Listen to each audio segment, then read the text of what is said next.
Hello everybody, my name is Shirley Tracy and I'd like to welcome you to the third of our poetry videos. Every week we've been bringing you a poem which you might find uplifting and inspiring, and then giving you some ideas about how to write your own poem in response to this. A poem which can just help you to record some ideas, and not something which is necessarily intended to be published, but just to put your own thoughts into your own words. The first two poems were focused on the things that are important to you, but this poem that I'm going to do today is going to turn our attention slightly away from yourself towards somebody who you might be concerned about, or somebody you might care about, and whom you'd like to connect with. So we are going to look at a blessing poem, and this is a poem which the Irish poet John O'Donoghue wrote for his mother, and is called Beannacht, which means blessing, with the subtitle of For Josie. John O'Donoghue was a poet, a philosopher, and a priest, and he lived in the west of Ireland. And you can actually see him reading this poem on YouTube, and I've given you a link in the post, and you can also follow the poem as I read it. So I'm going to start with reading the poem to you, and then we're going to look at some ideas for writing in response to it. Beannacht, or blessing. For Josie. On the day when the weight deadens on your shoulders and you stumble, may the clay dance to balance you.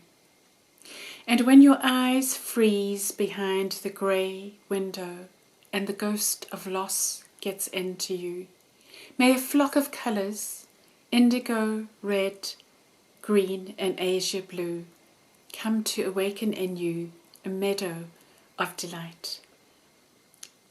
When the canvas frays in the currach of thought, and a stain of ocean blackens beneath you, may there come across the waters a path of yellow moonlight to bring you safely home.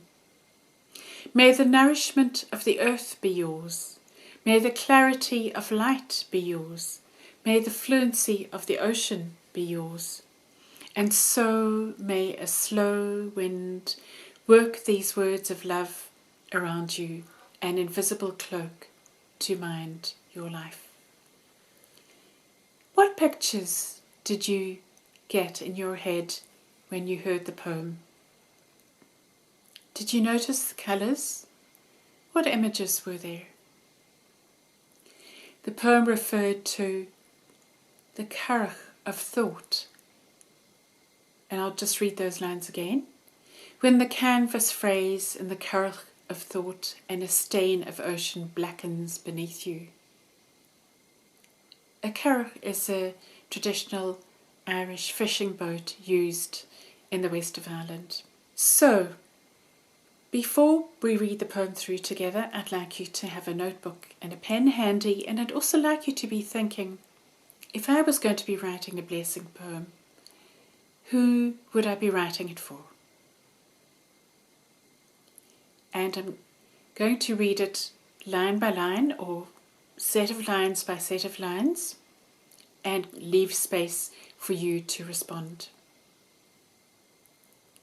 And I'm asking you to read the poem aloud because it's a really good way of getting to know a poem, to experience the poem in your body, to think about the language, and also to feel the emotions in the poem.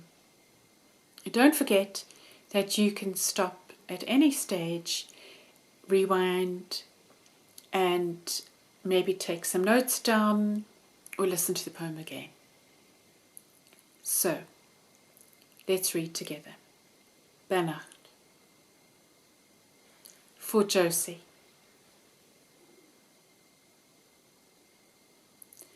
On the day when the weight deadens on your shoulders.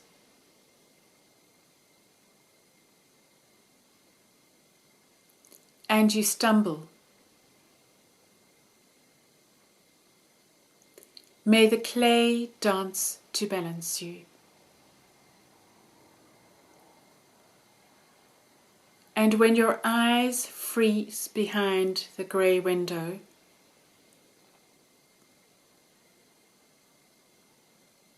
and the ghost of loss gets into you, may a flock of colours, indigo, red, green and azure blue,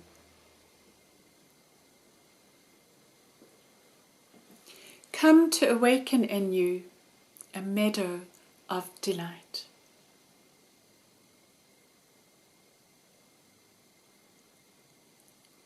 When the canvas frays in the currach of thought,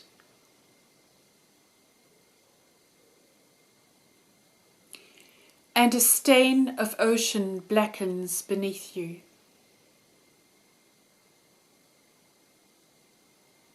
may there come across the waters a path of yellow moonlight to bring you safely home.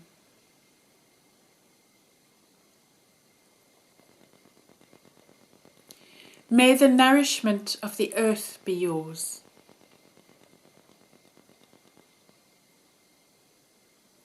May the clarity of light be yours.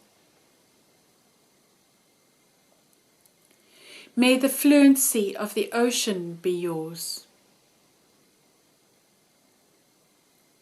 May the protection of the ancestors be yours.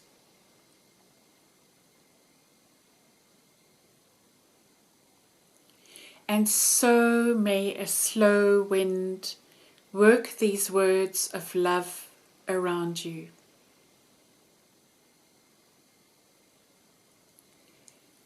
An invisible cloak to mind your life.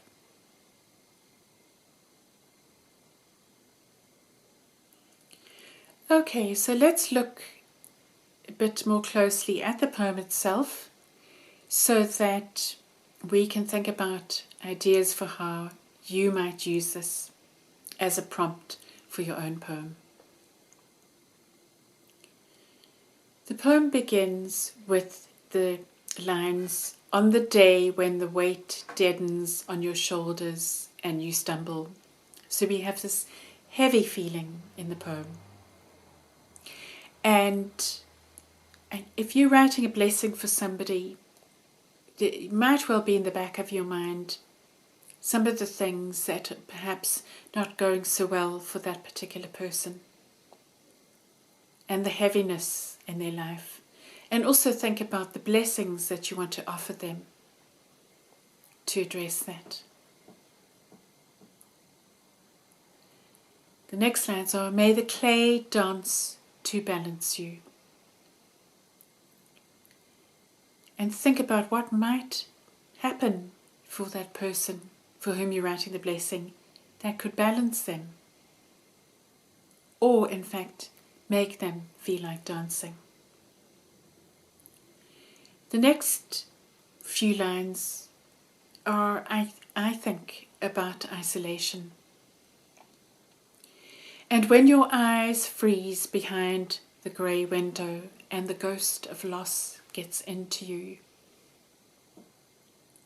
Can you hear how the sounds are creating a sense of isolation? It's colourless and bleak. And then the next few lines actually bring colour into the picture. Just think about these lines. What do you see in your head when I read them? "May a flock of colours, indigo, red, green and azure blue, come to awaken in you a meadow of delight." Are those colours birds or flowers or butterflies? What are they? And if you were writing a blessing For somebody, what colours would you like to put into that blessing?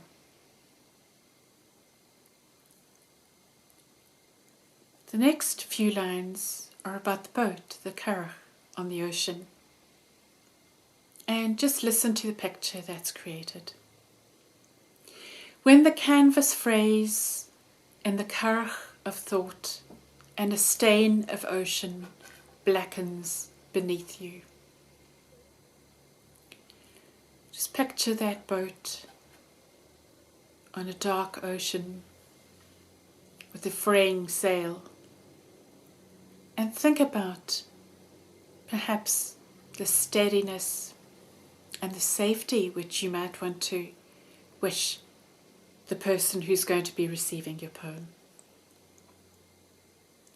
The next lines are, may there come across the waters a path of yellow moonlight to bring you safely home.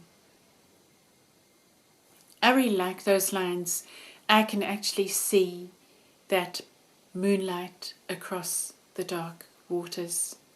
And think about what it means for somebody to come safely home. The idea of home at the moment is really poignant in the situation which we're experiencing. So, what might you offer in your blessing to somebody whose sense of home perhaps has been disrupted? The next lines begin with may, and that's usually that's a characteristic of a blessing normally which has may. Okay, so may the nourishment of the earth be yours, may the clarity of light be yours, may the fluency of the ocean be yours, may the protection of the ancestors be yours. My favourite line there is, may the fluency of the ocean be yours. Just capturing just the perfection of the ocean, the presence of the ocean, just doing what it wants to do. Then in the last few lines, we have the wind and we have a special gift, and listen for that. And so may a slow wind work these words of love around you, an invisible cloak to mind your life. There are long vowel sounds in these lines which slows the voice down. And here I think John O'Donoghue's describing the process of enfolding somebody and protecting them. And he's wishing for his mother an invisible cloak to mind her life, to protect her life, to take care of her life. If you were wishing an invisible cloak for somebody, what textures would it have? And what particular properties would it have?